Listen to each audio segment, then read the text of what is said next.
Dear Charlie Angus, we really are, as Bruce Cockburn wrote, lovers in a dangerous time.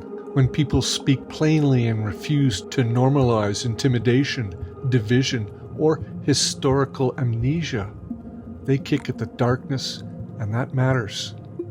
Hi, my name is Brian McCarthy. I'm a retired teacher living in Calgary. I'm writing because your voice and the voices of others it might have touched has helped me clarify what I need to do next. I want to share what I'm going to do and why. For years I've been building free teaching and learning resources, Cap Notes, The Way Game, and related resources and putting them online, mostly to the sound of crickets. Social media rewards outrage and speed, not reflection or learning. And finding Substack is the place to be. I'm focusing on helping individuals, students, families, and teachers develop tools for thinking, memory, and creativity, especially as many people face disruption and reinvention in the age of AI. To that end, I create short YouTube videos, bike rides to share tools, words, and nature. This work is tied to a promise I made to my grade 5 students when I retired, and that was to put instructions for the Way Game online so others could play. After 33 years in the trenches, I've learned to be careful of what you promise, but also to keep those promises. Recent events and the rhetoric surrounding them have pushed me to act more publicly and deliberately, not with anger, but with what people may do to show support for Canada.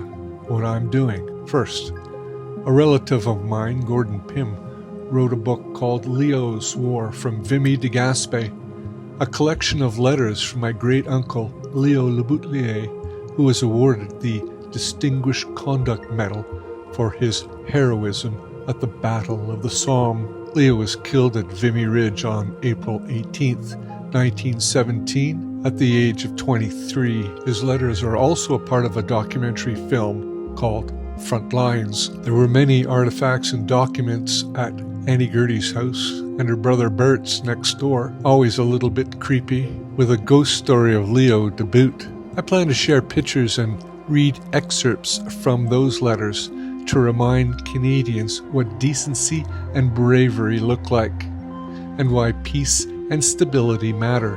Memory, when shared carefully, can be an act of resistance. Second, I grew up in Haldimand Royal during the FLQ crisis. I remember bombs, soldiers, police at the door. I was forced to leave Quebec.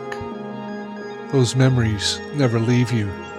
They also teach you that the answer is not silence or fear, but steady, non-violent acts of education.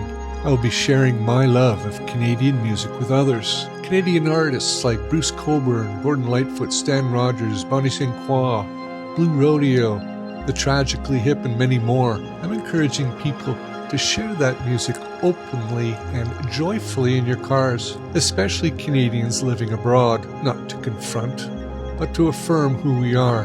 And if you have any suggestions for songs, please share them. FYI, I use AI to help me edit, but ChatGPT is programmed to take all the fun stuff out of your writing, like driving near, perhaps parking where separatists gather for signature gatherings, playing your music loud and proud, and encourage our American cousins to share Canadian music. Send that friend or relative in the States your favorite Canadian music playlist. I just wanted you to know that your work helped me push one retired teacher to stop sitting quietly and start doing something constructive. Thank you for continuing to sound the alarm and for reminding people that democracy also needs memory, art, and education to survive. Yours in education, Brian McCarthy. FYI, the video you're watching is taken on the bike path from Gaspé to Haldimand Beach, places Leo loved.